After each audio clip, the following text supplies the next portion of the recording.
You can have a seat. Welcome to Freedom Church this weekend. I hope that you came expecting God to teach you and that your expectations will be exceeded just as He promises to do more than you could ever ask for or even more than you could ever imagine.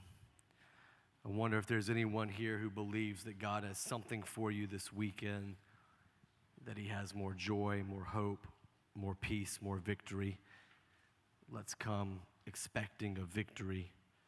Let's come expecting God to move greatly and mightily today, because He takes what the enemy meant for evil and He turns it for good. I'm going to see a victory, for the battle belongs to the Lord. I'm going to see a victory, for the battle belongs to the Lord. Y'all look very uncomfortable. Something doesn't seem right. Can we try this again? You mind if we try it again? Y'all good with that? Let's try. Band, would y'all come out one more time? Let's try this again. Y'all stand up. Just indulge me for a minute. Let's just try. Let's just reset. Y'all aren't listening good. Something, I don't know what's going on. Let's just see.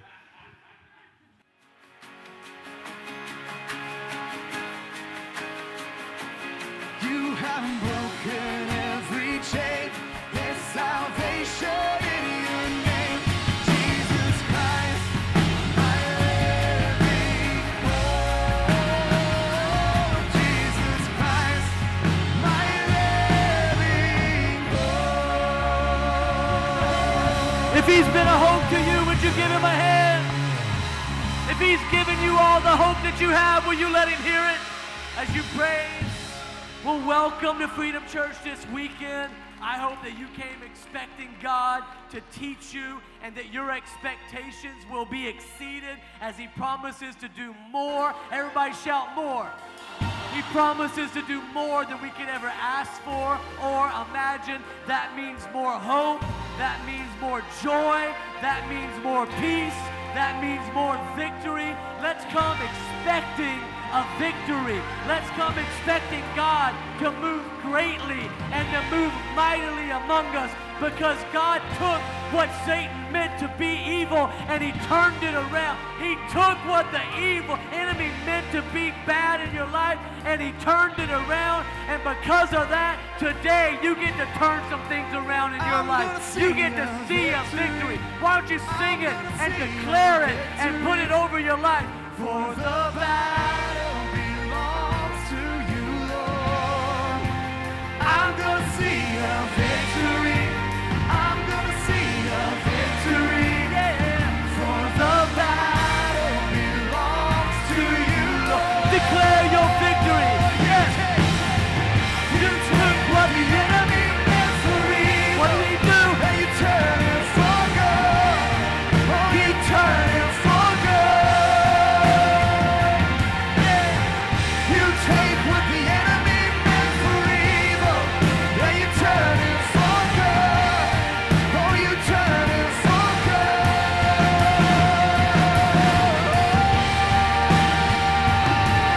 He's turning some things around in your life today. You turn it for He's good. turning it for good right now. Oh, He's you working turn it for for good. good. So why don't you give Him a praise? Why don't you give Him a hand? Why don't you shout to the Lord for goodness and joy? Have a seat. How we do things matters. Same content, how we do things matters. Was that not a little bit better? Was that not a little bit more like we were getting to have some church? Can I tell you, how you do things, how you tell your wife that you love her matters. It can be at the end of a fight where she has declared that you have not told her or showed her that you loved her, and you go, I love you, all right? Or it can be at the end of a date night, looking across the table at one another, gazing into one another's eyes when you say, how you doing? I love you. That's a lot different. How you tell her you love her matters. How you cheer for your kids matters. I mean, you can cheer for them, go at the rec league, and you can go, go, or you can go, go, boy, what are you doing? Like, there's a difference in how you do it. How many times have you told your children this? We tell our children this all the time. It is not what you said, it is how you said it. Everybody shout out how. It matters how we do things. It matters. And let me just show you some Bible to back this up, because who cares what I say? Let's talk about the Bible and what the Bible says for just a moment. Elisha is about to preach. He's just about to get up and he's going to deliver a sermon that God has given him a word on. There's an anointing on the sermon. It is ready to be delivered. The content is there. Holy Spirit of God is upon him. He is ready to preach. And look at what Elisha in 2 Kings 3:15 and 16 says. He says, now bring me someone who can play the harp. If you ever wonder why there will be someone at this keyboard playing behind me when I start to preach, often when I stop to preach, and by the way, if you grew up playing the B3 behind somebody while they preach and you haven't told me that yet and you're not on this stage yet, shame on you. Email me this week and tell me that you play the B3 behind people while they preach. But we like that. And why do we do that? Because this is what Elisha knew. Now bring me someone who can play the harp. And while the harp was being played, listen to what happened. The power of the Lord came upon Elisha. The content was there.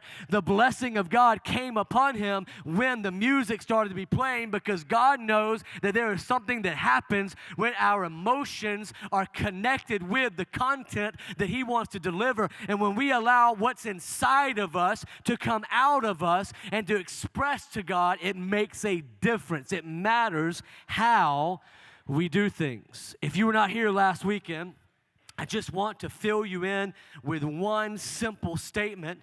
It's a statement that will encompass a lot of what we're going to cover over the next several weekends together. And that statement is this: we are that church. We are that church. We said this last weekend. We are that church that will do anything short of sin to see those who are far from God but close to us come to find freedom in Christ. We are that church. We are that church that is relentlessly committed to excellence, because we believe that excellence honors God. We are that church that believes when Jesus prayed, hey, would you allow earth for it to be on earth as it is in heaven? Would you bring a little bit of heaven down to earth? That we should pray that as well, and that the church should be a place where when you are in the presence of God, that you are surrounded by the presence of God, that it is like a little bit of heaven in this place. We believe that we are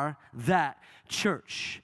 And what I would like to do over the next 3 weekends together, in this we continue and wrap up this series, is that we're calling Why We Church, where we're taking church and making it into a verb, is to describe to you, not just last week we looked at why, the why behind everything that we do last weekend, but the why should drive and affect the how, and it does matter how we do things. Because if you are going to be, and we want to be, an inspiring church, if we are going to be, and we believe the church should be, the most inclusive group of people in the world, if we are going to be, and we believe that God's character says that we should be, fun, we should have a lot of fun in church. If we are going to be, as our name as a church even signifies, free, we are Freedom Church. If we are that church, if we're going to be inspiring, if we're going to be inclusive, if we're going to be fun, if we're going to be free,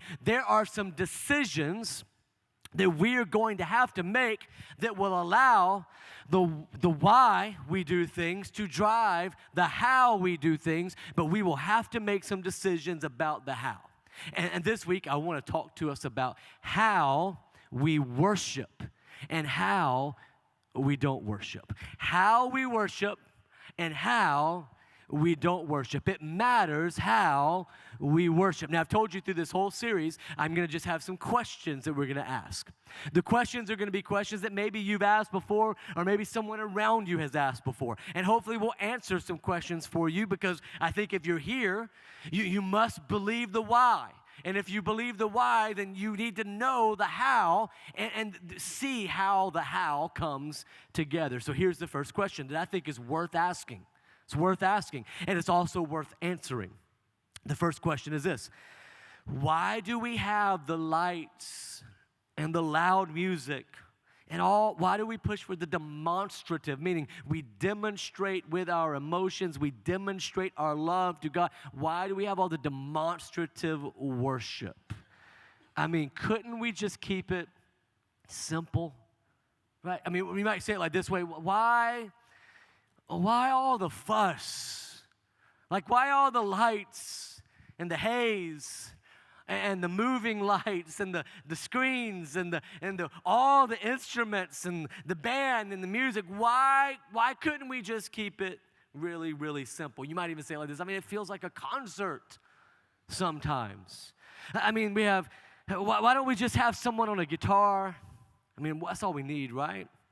I mean, if people love God, do they really need to have more than just maybe somebody on a guitar kind of leading us in worship? Why do we need all the fuss? Well, first, to answer that question, we've talked about our why last week, and we talked about the fact that we expect that a lot of people that are here this weekend that are still kind of kicking tires, still trying to figure things out, don't love Jesus yet. So we don't even acknowledge that everyone that's here actually does love God yet, and that's how we want our church to be, because if there's 160,000 people in Berkeley County who don't love God yet, then our church should be full of people who don't love God yet if we're carrying out our mission. So let's just kind of push that one out of the way. But then you could still ask the question, but so why don't we just keep it a little bit more simple?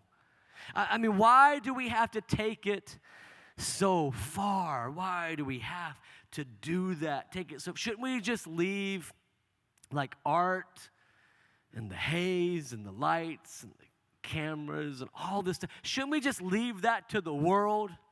I mean, shouldn't that just be the world's kind of deal? I mean, have you maybe even grew up in a home where you grew up and you heard that rock music was Satan's music? Anybody grew up? Now that rock music, that is Satan's music. You may have heard that, to which I say, why does Satan get a whole genre of music?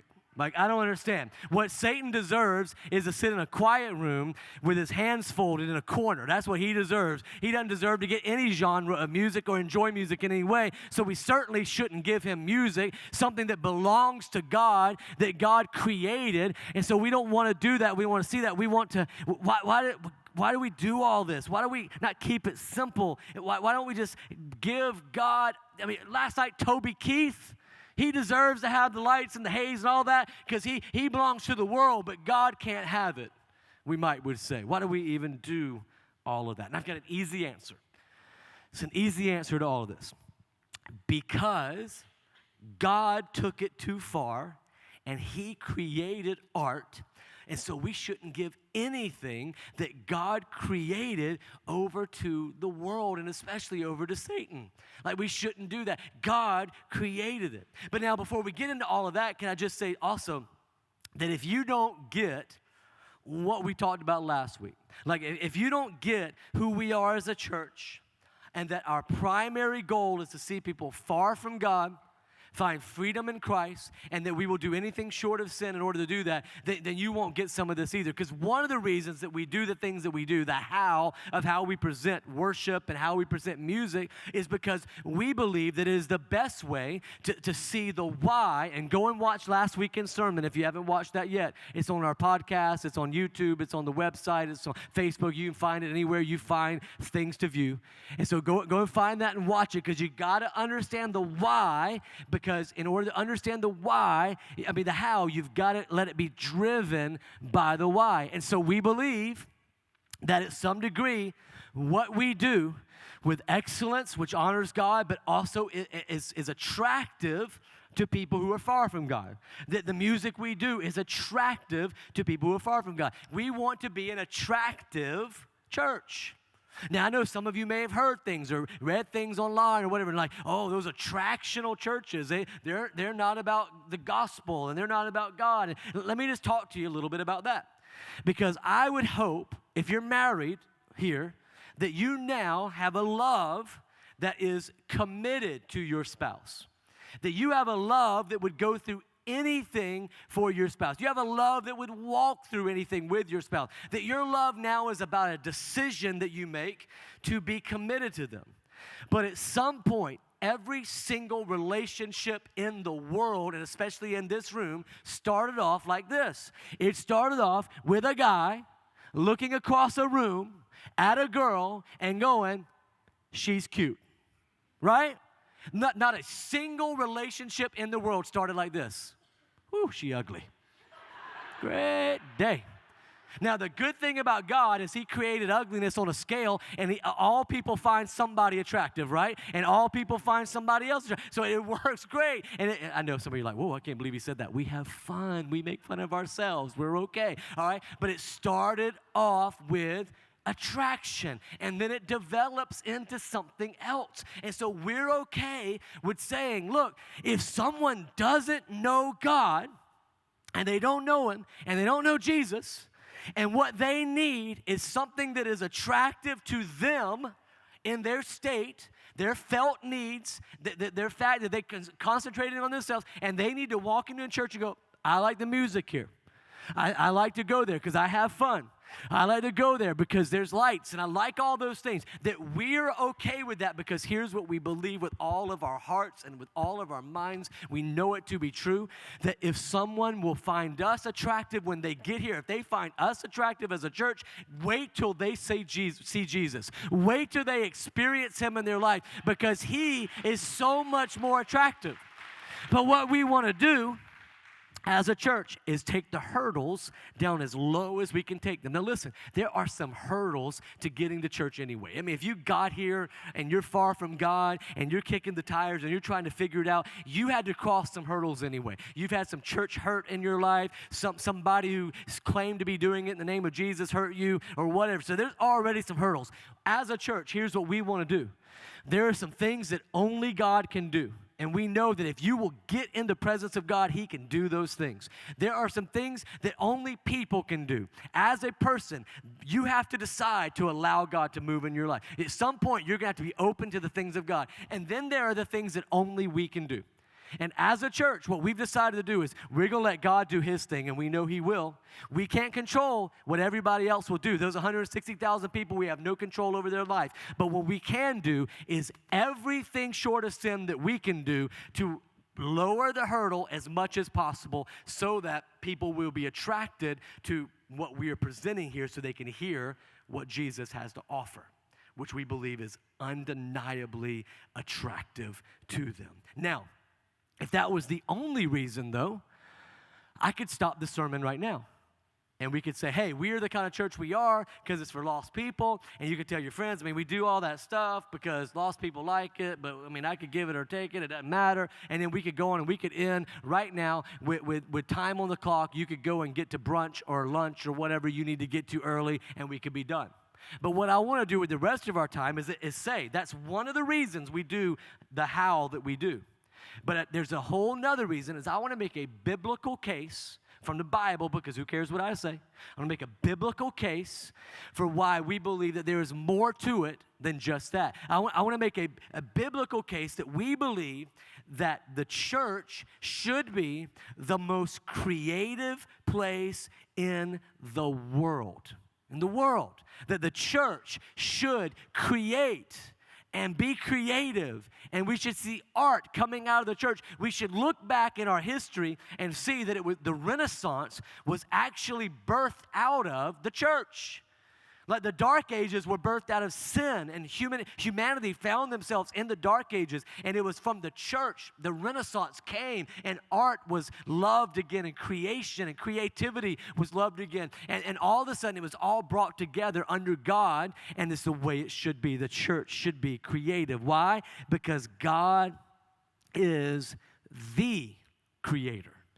He created creativity. God created art. Man did not create art. Man did not decide to take a brush and put it on oil, paint on it and put it on a canvas or a wall and for it to be beautiful. God created that. God is the creator. Let's go back to the beginning. That Genesis 1:1, the first accounted words that we have of God, the first words that are to us to be able to see. In Genesis 1:1, it says this, in the beginning, God, you say the last word, created. He created. And so in Genesis 1:1, we see God creating from the very beginning. And then in Revelation 21, we see God creating again. In Genesis 1:1, He creates the heavens and the earth. In Revelation 21, He ends the Bible with creating a new earth. He's creating. God, the first attribute that God ascribes to Himself in the Bible is that of creativity. In fact, His first role in the Bible that we see is that He is the creative director in charge of creativity. He was the first light show.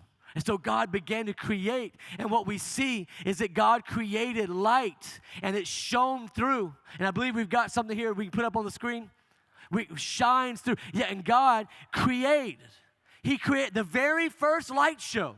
Was God Himself. In fact, Genesis 13:4 says that God said, "Let there be light," and God saw that the light was good. And so the clouds moved and the sun sets, and God carved out the mountains. The first haze was clouds.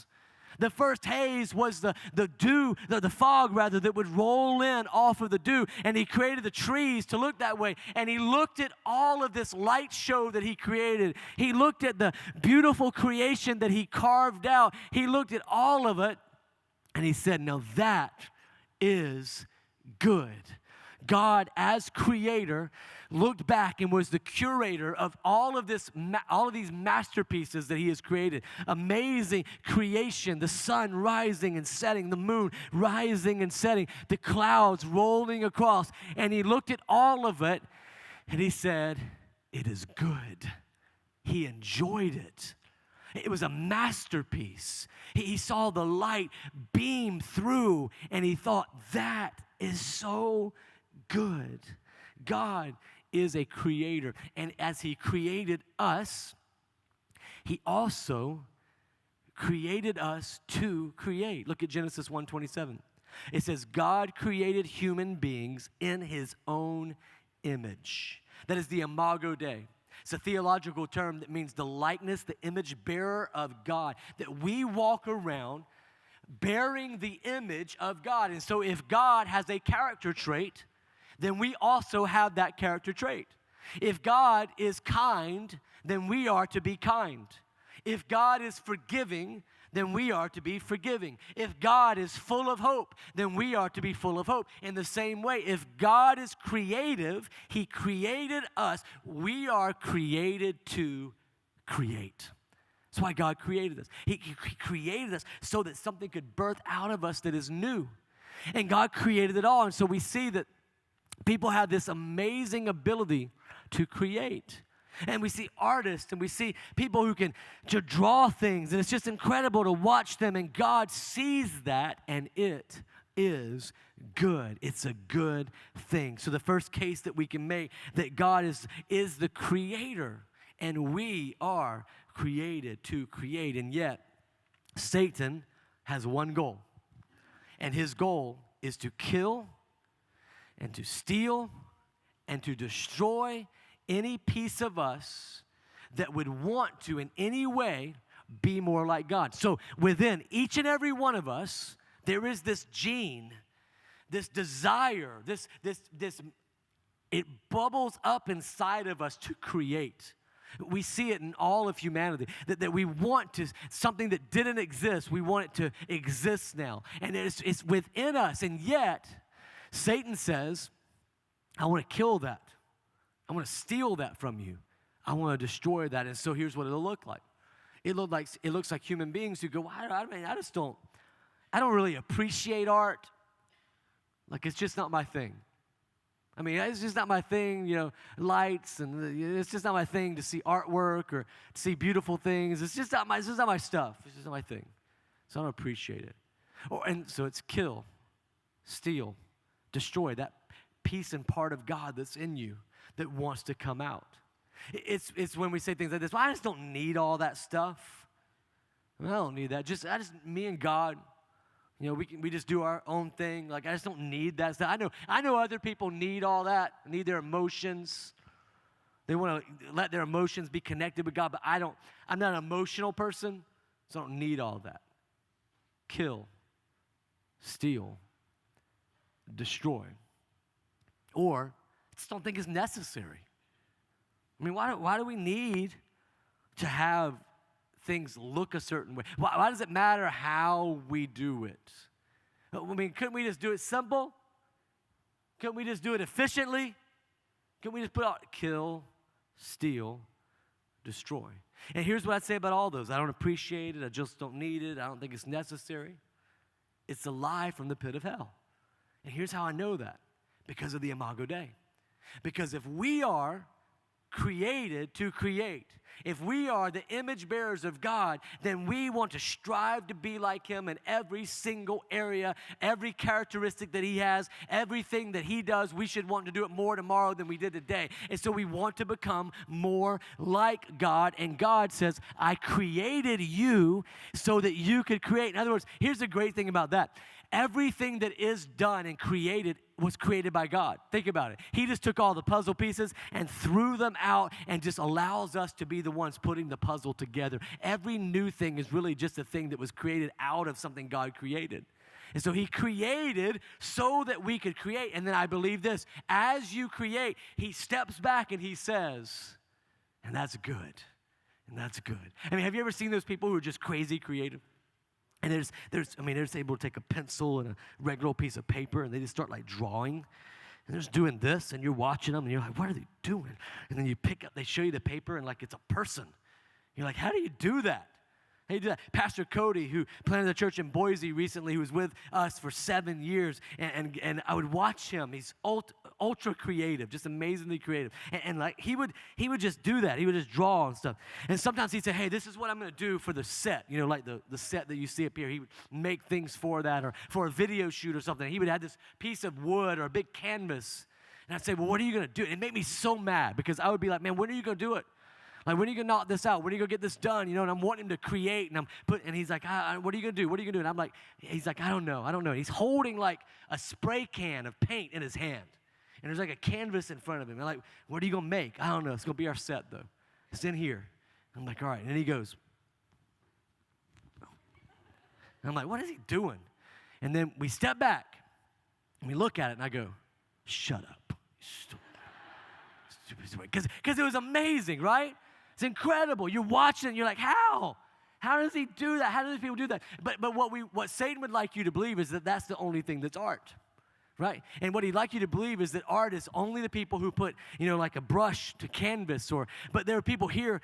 You're creating something. Creation is something that didn't exist, but now it does. And so you're creating an atmosphere. You're creating through your hands. You're creating through your decisions and your words. You're creating there's a welder that's here that doesn't think of themselves as an artist, but you're creating something. There's a mom who's just changing diapers right now and keeping a baby growing and healthy, and you're thinking that you're not an artist, but you are. You're an artist. You're creating something that didn't exist, and all of a sudden it does. And it's when we allow everybody around us to be appreciated as an artist because God created, and so we are to create, and we are artists because He was an artist, and we can appreciate each other's art and what we're creating, that we really begin to work the way that we are supposed to do. And so the first thing is we were created to create.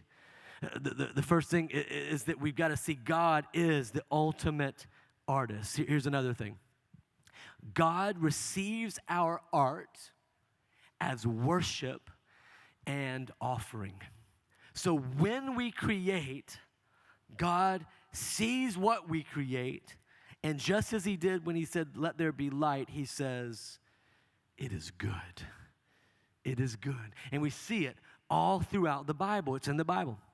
In the Old Testament, as you read in Leviticus and Deuteronomy, and you read about the temple and how worship was carried out, and you read about how they carried out worship, you see that members of 3 choirs greeted the worshipers at the temple. They played music and sang throughout the temple facility. So performing arts as worship is all throughout the Bible. People performing. And so when someone gives of their art, that they give of it, and God receives it as worship. Performing arts, literary arts as worship.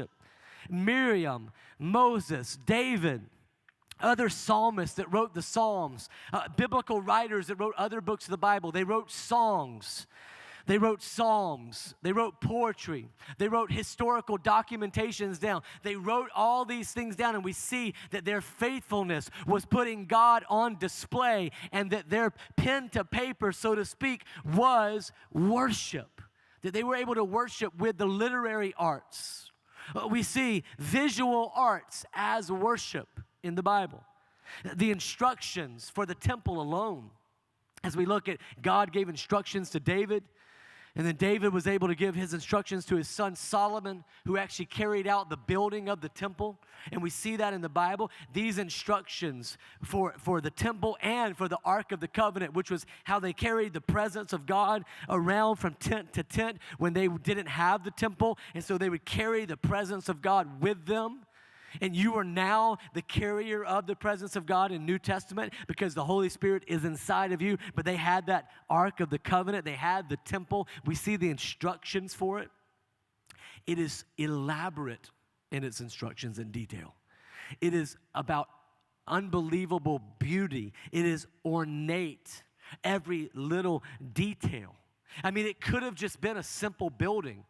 Build me a temple, a place I can go to worship, just a place we can be. That's all we need. Just keep us out of the weather, right? Just make it simple. Why all the fuss? But it was ornate and beautiful, and every detail was covered. It could have just been a bowl where they would wash their hands. And they would just, hey, I just need a place where we wash our hands before we worship. Could have been a wooden bowl. They could have carved it out of wood, and it would have suited the purpose. But instead, it was gold, and it was brass, and it was inlaid with gold, and it had ornate carvings and beautiful things all around it. I mean, as we look at the book of Kings, and we see this carrying out and building of the temple, we have to ask the question, why all the gold? Why all the carvings? Why all the bling, God? I don't understand it. Why? Like, why is it there? Why would you carve 200 pomegranates? 100 pomegranates on each column as you go into the temple. Why would you carve these pomegranates on these columns that are 30 feet high, and you carve them on the very, very top of the column? Why would you do this?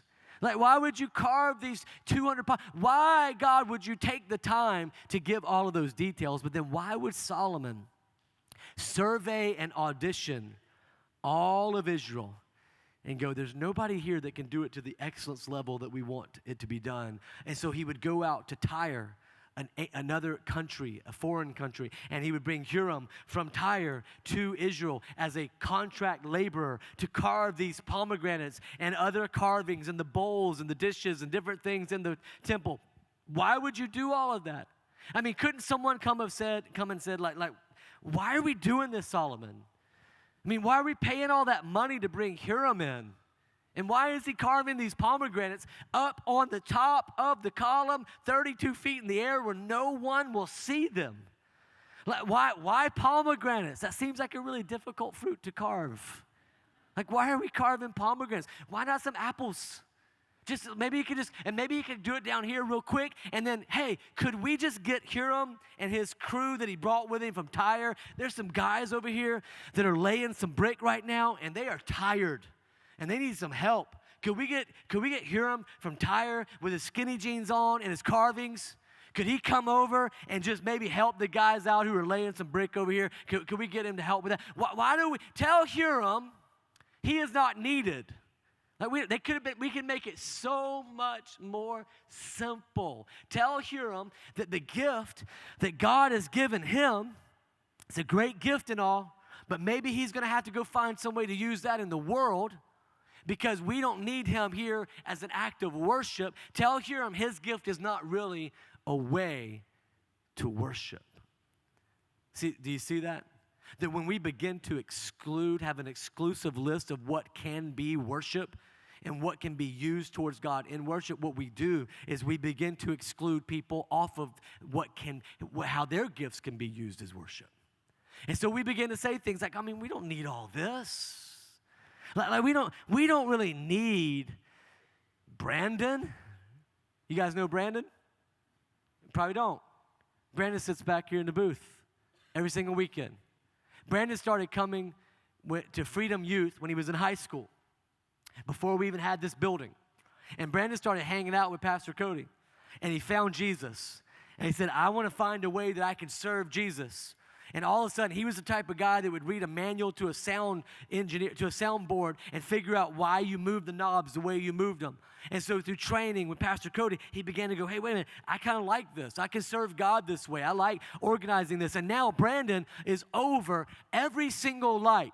When it moves, when it comes on, when it cuts, the amount of haze that needs to be on this stage in order to simulate God, a little micro creation of what God did with a light show. He's able to move them at just the right time. He makes sure that they sync up with the music in just the right moments. He makes sure that the stuff that comes on this screen and these two screens over there match, and that they're in sync with everything that happens in this auditorium, so that he can lower the bar for anyone who is here who needs to have something that is attractive, but also so that just like Huram, who climbed up some scaffolding 32 feet in the air, he can begin to carve intricate details of pomegranates to an audience of one. When Brandon pushes the buttons all week long to program what's going to happen on this stage, it is an act of worship. His talent is being used. And when we say, well, we don't need all this stuff, it's not necessary, what we're really saying is the way that God wired you up, Brandon, and what you can do in your life to give worship to him,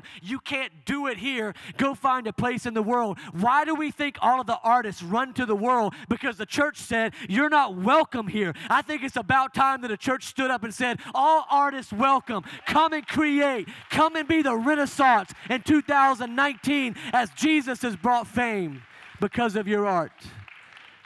And so, have you ever been moved by a video that we've done here? We've seen a story of someone's life told in a cinematic way, and it's just the right lighting, it's just the right angle, and it's shot on a nice camera, and it looks appealing to the eye, and it just zones into your senses as they tell their redeeming stories, or as our worship band presents a hymn that we all love in a new way, or as we show how you can become involved in something, in a life story behind it. And it's during those stories that you guys go to the ushers and you're like, I don't understand why y'all don't keep tissues in here more. Like, we need some tissues. We need some tissues. Why? Because it hits your emotions. And your emotions are engaged with what is created. And see, if we say we don't need all that, why do we need thousands of dollars worth of cameras that are pointing at me right now that allow those who are watching us online to be able to see thousands of people over the next several weeks who will see us in some way online? Well, why do we need all that? Why do we need all of this to look good? Why do we need the videos that present people's story? Why do we need to even spend all of that money on all of that stuff? I mean, couldn't we do it without it? What you're really saying is, do we really need Stephen?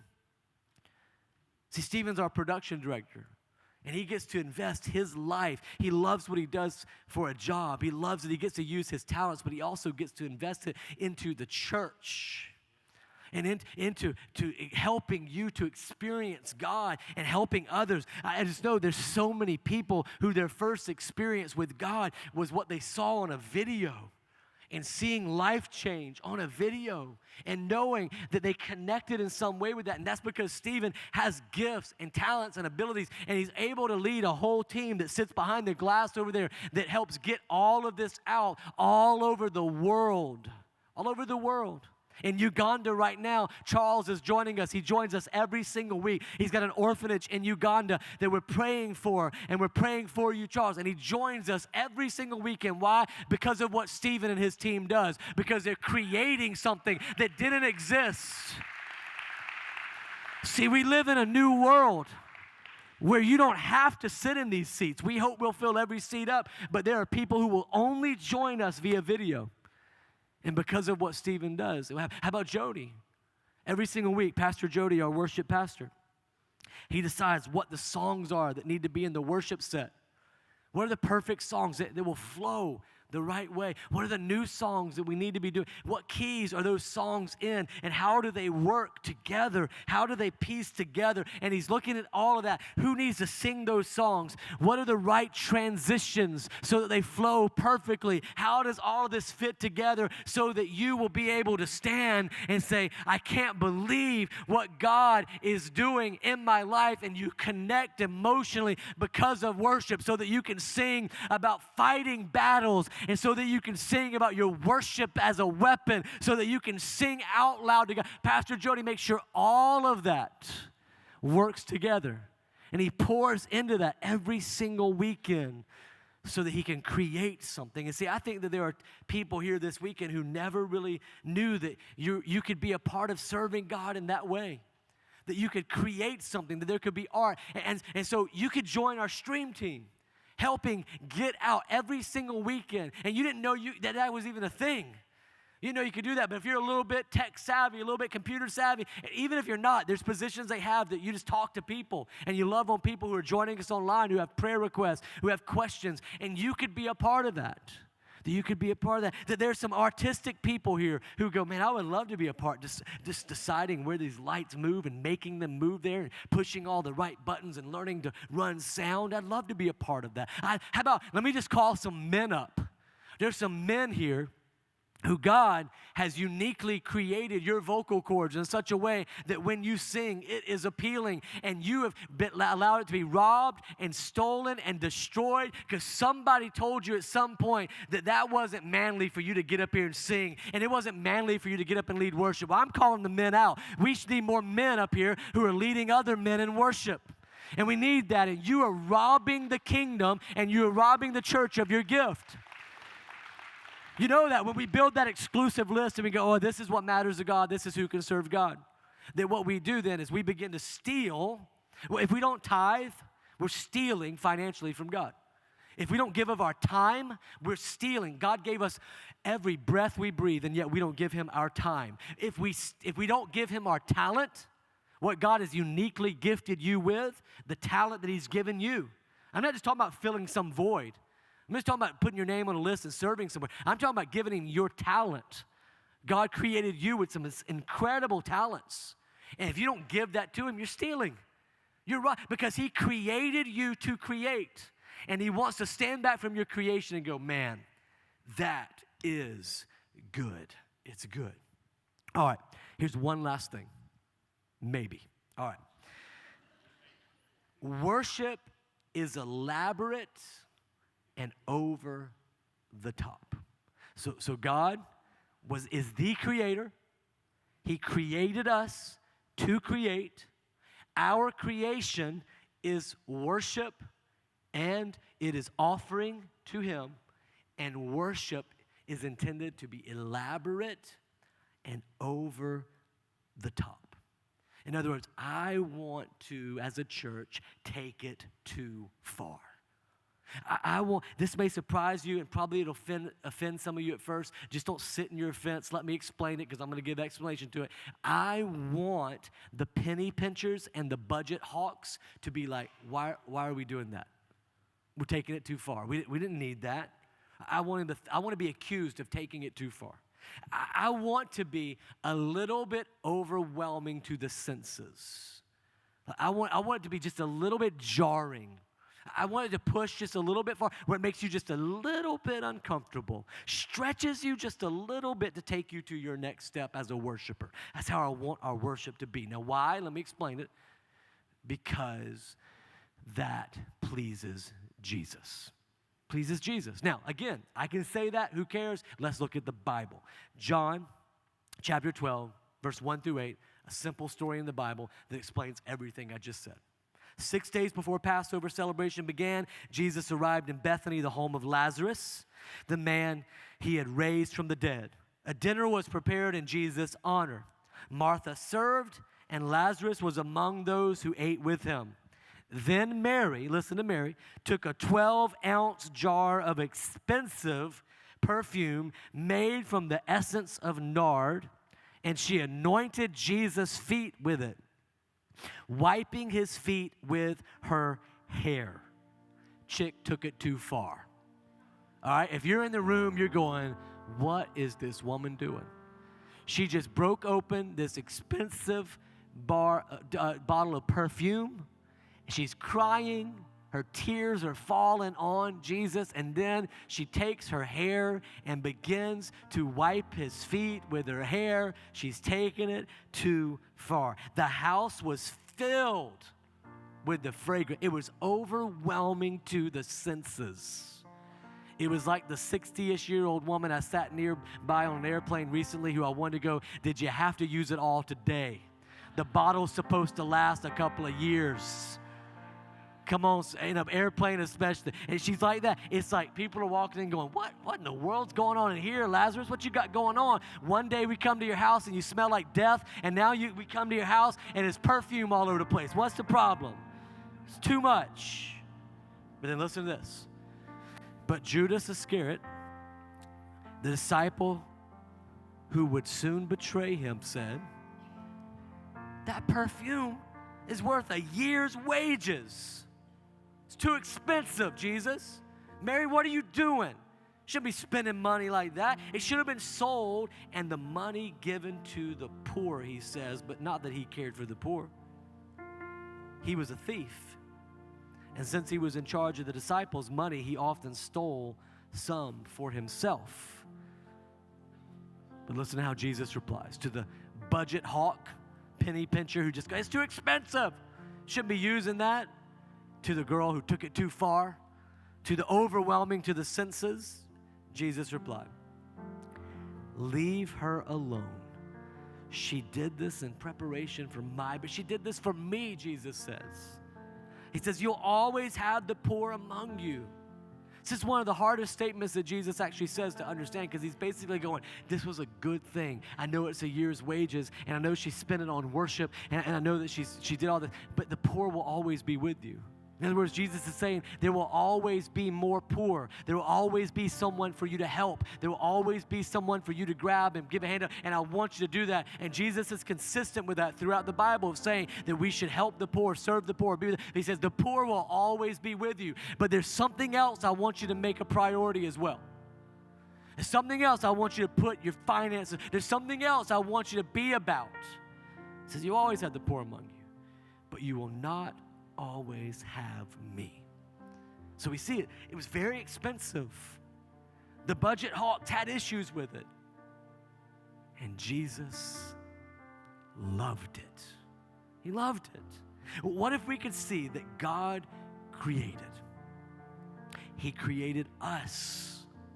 He created the earth and all of its beauty. We call it his creation. The beauty of his creation.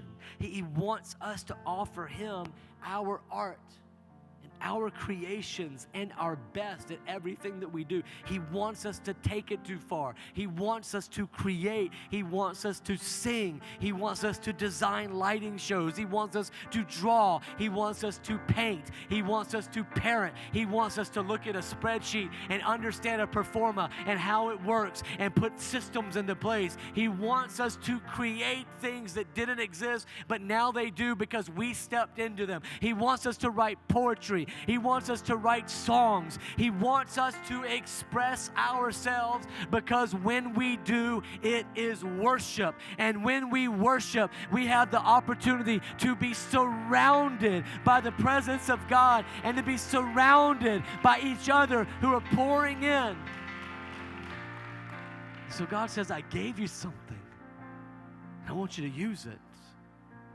I want you to be used. See, the brush that is dipped into the paint that creates the piece of art is so important. And yet no one ever hangs up a brush and says, would you look at this art? It's not you that he's wanting to celebrate. It is what you can create with the presence of God in you. And like the brush, you will be able to say, I was used. I was used by God. God, would you allow us as we respond to you now to be able to feel your presence? God, sometimes we feel surrounded by so many things. We feel as though, God, that sometimes we cannot find our way. We don't know how to even make it. And God, you have said everything has been put within us through Holy Spirit of God to create everything that we would ever need.